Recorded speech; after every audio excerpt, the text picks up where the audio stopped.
Good afternoon, everyone, and welcome to another edition of Recruit Military Live, a continuing series of live broadcasts covering all things military transition, veteran employment, mil-spouse employment, and much, much more. My name is Lucas Connolly, retired U.S. Army officer and former TAP program manager, here to share with you the ins and outs of navigating your transition from military service to civilian life. If you're in search of meaningful employment, well, Recruit Military is in your corner. Please visit rmvets.com/live to learn more. All right, folks, let's kick off the show. A great show today. We got two guests for the price of one. All right. Are you a veteran or transitioning service member with questions about your benefits and concerns about employment? Polls indicate those are the top two issues facing transitioning service members and veterans alike. Would you like to learn more about an organization in your community that is advocating for all generations of veterans and their families in a positive, life-changing way? Well, today's topic is DAV, Supporting Veterans for Life.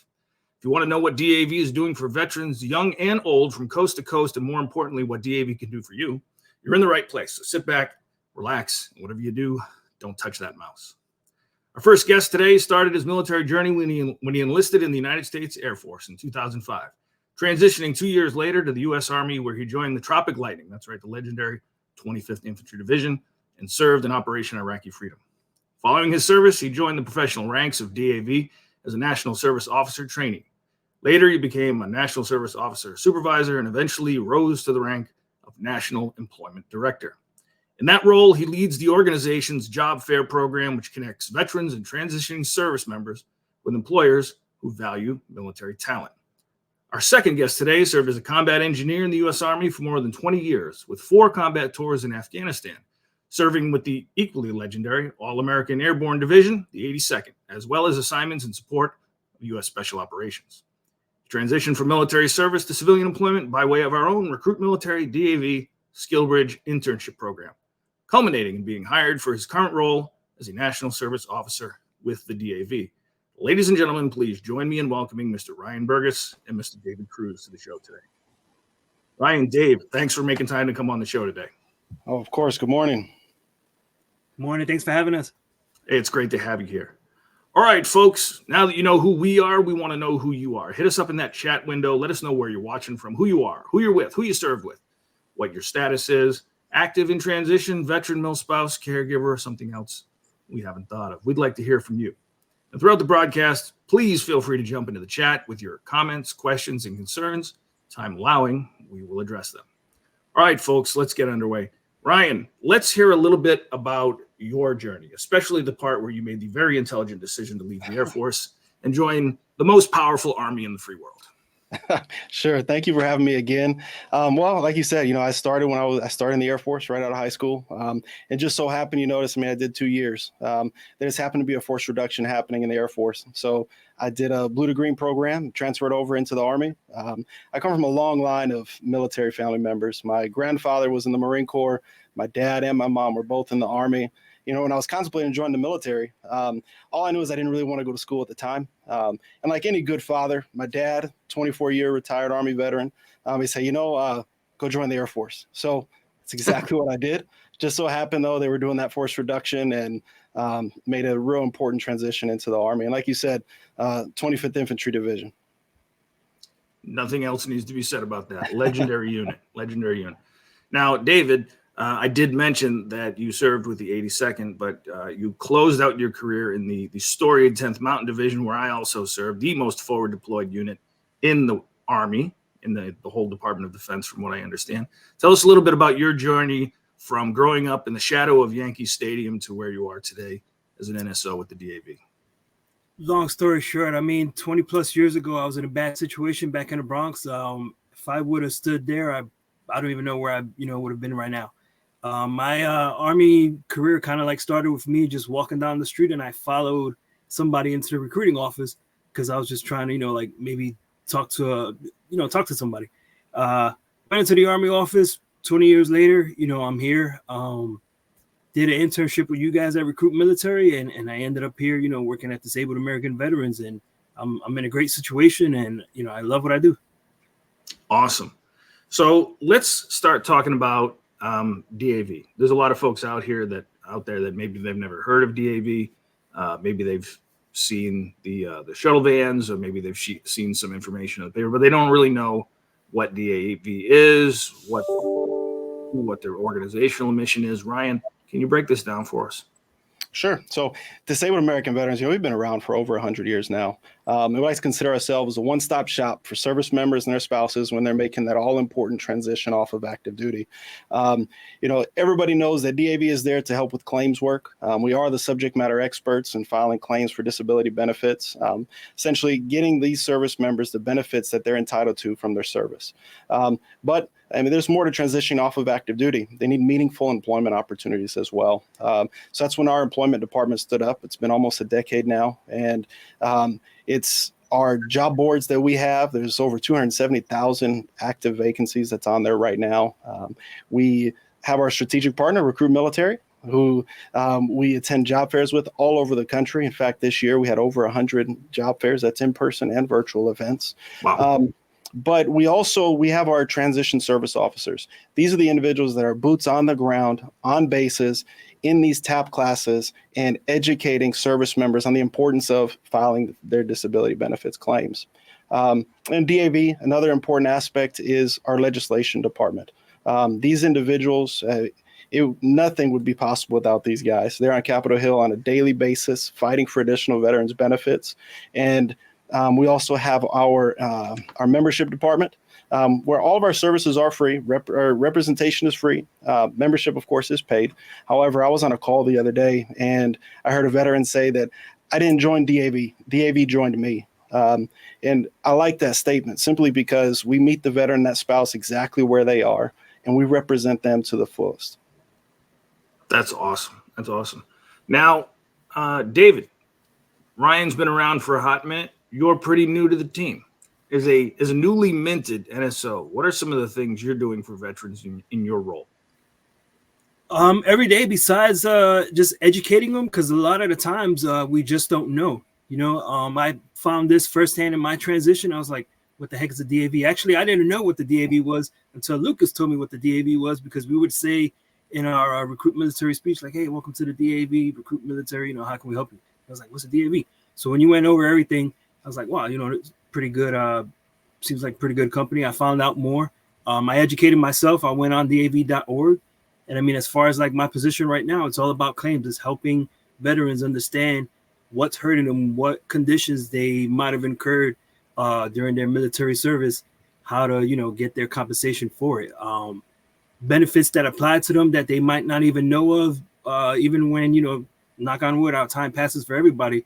When they pass, some of the stuff that could be passed down to their families.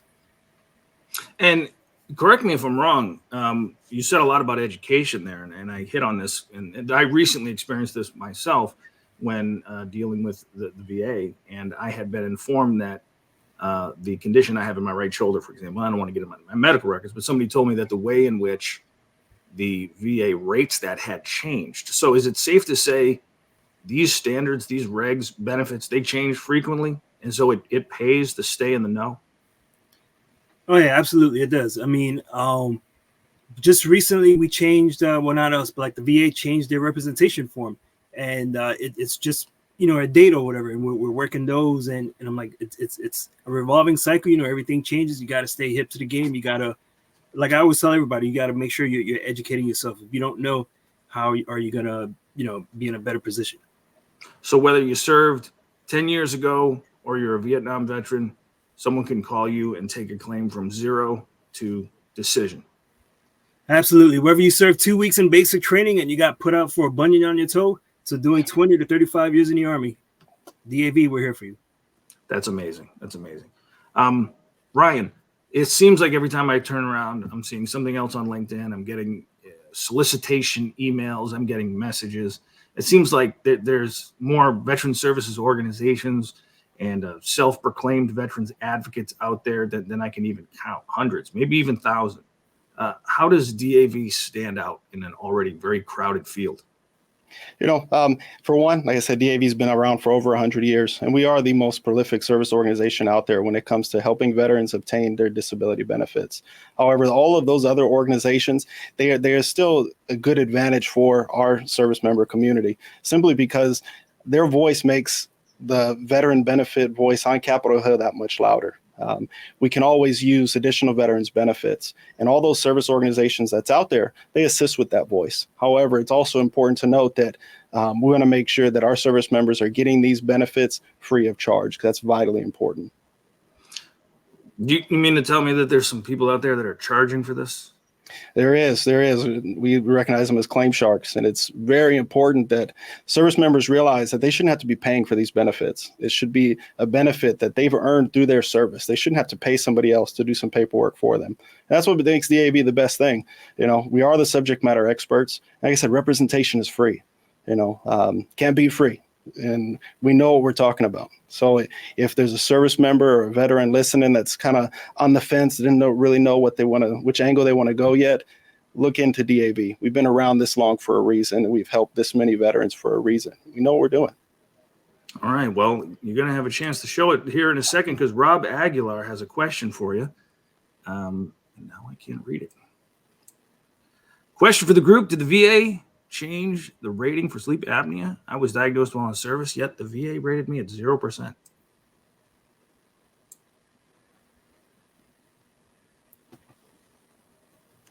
Feedback? David, did you want to take that? Or? So there's a lot of things to consider here. I mean, he's saying he was rated while there has to be more to consider here. Like, I know typically right now for our service members that they're getting diagnosed with sleep apnea, and they're getting a machine. That's 50% right there, right off the back.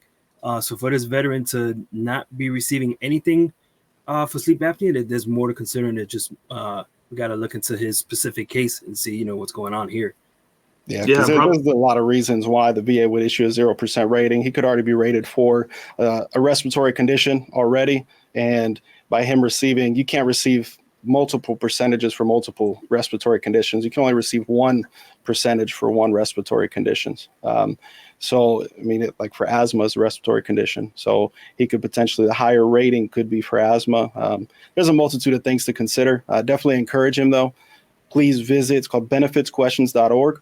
You can locate your nearest DAV National Service Officer. And if they're not already your advocate, they can become your advocate, and they can look into your exact issue and hopefully make sure that everything is rated correctly. All right, Rob Aguilar, great question. You heard the man. Reach out, contact the DAV, and somebody like David will connect you, will help you, will be there to educate you and to support a new claim or an updated claim. David, your job, and when I talk to people about my job as well, I tell them, how great it is to continue to work with service members. It's I think my favorite thing about being in the military was taking care of soldiers. And I had a mentor very early on in my career that said to the whole formation, if you're wearing bars or stripes, taking care of soldiers is what you do. Everything else comes secondary. And that's stuck with me now 25 years later. If someone's interested in following your footsteps and becoming an NSO, can you talk about your experience? Can you talk about the process? Sure, absolutely. I'm about to give all our viewers watching and the keys to the Lexus, the answer to the test. Basically, long story short, when I talk to veterans, I always give them 2 of my business cards. Why? Because I want that veteran to have my point of contact information, and I want him to share that card with one of his buddies that's also a veteran. On the card, you're going to have my name, number to reach me at. You're going to have the company email for him to, send me anything that he wants me to process, look at.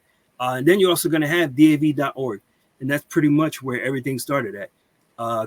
Doing my CSP with RecruitMilitary, I basically went on DAV.org, and right away I was,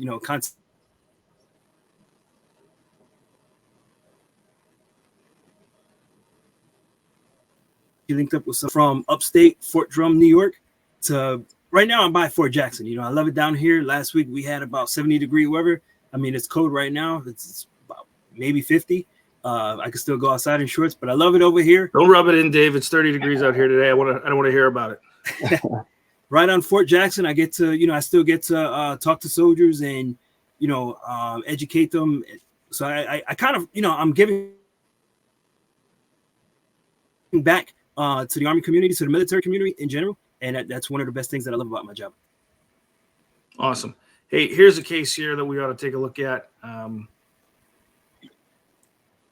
We have a service member here who is getting out in 6 months. Can you talk for a second about the difference between a BDD and a claim filed after you leave service? Now, with 6 months left in service, what do you think here Kim Woodcock should be doing?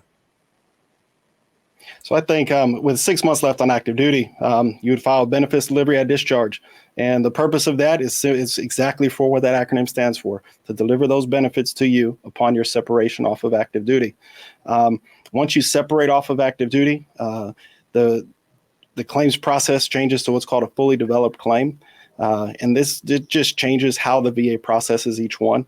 But don't do yourself that disservice. Use this time that you have left on active duty to take care of yourself. You've spent X number of years taking care of everyone else. It's time to take care of yourself now that you're coming off of active duty. Absolutely. And Dave, do you find that you talk to people who are hesitant to file out of some sense of not wanting to be seen as looking for a handout, or and I've seen some hesitancy in some people. I worked with. We see a lot of it from back in our time. Yeah. We see a lot of it because you get those NCOs that didn't want to go to sick call, and you're like, why didn't you go to sick call? You should have went to sick call. It's your body, why deny yourself getting the care that you need. And even today, like veterans, they're so hesitant to say, hey, I need that handout, I need that reach out or whatever. We go through everything that might be on their service treatment records, and we try to connect the dots. We try to say, hey, you had this diagnosed in service, you should be getting treated for it. Where does it hurt? Who do we link them up with to start getting a treatment for them, or start looking at what's aching them to start filing claims? Awesome. Now, Ryan, for the folks that may be getting ready to head to a career fair for the first time, that's a great thing that we've been able to partner with DAV. The career fairs are absolutely fantastic. For someone who maybe has never attended a career fair before, or maybe who has been out of service for a while, and these are skills that they haven't had to knock the dust off of, what advice do you give them before heading to that first career fair? I think that the biggest thing, know your worth, know what you're bringing to the table. All the companies that attend our job fairs or career fairs, they all know what veterans bring to the table. And I tell this to employers all the time that, companies nowadays, they're paying thousands of dollars on an annual basis to try to teach leadership, to teach time management skills. These employers that are attending the events, they know what you bring to the table. They know that you're going to show up to work on time. And then just in my engagements at every single job fair, the number one thing that employers are looking for, somebody to show up to work on time. And I can promise you that the veteran or spouse, they've got those time management skills. If they're not 10 minutes early, then they're 10 minutes late. So know your worth, come prepared, have your elevator pitch down packed. And if you have any questions at all about prepping for an event, you can always reach out to us. It's jobs.dav.org. On the Recruit Military page, there's also pre-event tips that's on there as well. But stop by our table too. I just can't tell you how many times I see veterans and spouses walking around. They're there for 5 or 10 minutes and then they're ready to leave. It can be overwhelming. These employers are hungry. They want to hire you. And there's a reason why the veteran unemployment rate is lower than any other employment rate there is. And that's because they know what they bring to the table. It's leadership and time management skills that's second to none. And we almost never take a sick day. That's right. Kim Woodcock says, thank you very much for the advice. I'm certain, based on what you told her, she's going to get after it. And if I'm not mistaken, she's one of our future interns. Anthony Pruitt says, hey, great stuff, Ryan. Appreciate it. All right. One last question, Ryan, as we wind it down. Let's imagine for a moment that you have 30 seconds, just 30 seconds only, to talk to a transitioning service member or veteran about what DAV can do for them. What would you leave them with? We are here to help you get the benefits that you've earned through your service. Don't be too hesitant. Like I said before, you want to make sure that it's time to take care of yourself, and you've spent X amount of years on active duty, taking care of others. Now it's your turn to take care of yourself and make sure that you have a meaningful work opportunity when you separate from service, and that you have your benefits taken care of. And it should be something done free of charge. And also, like I said before, DAV, yes, you're welcome to join DAV. But like other members have said, DAV joined him.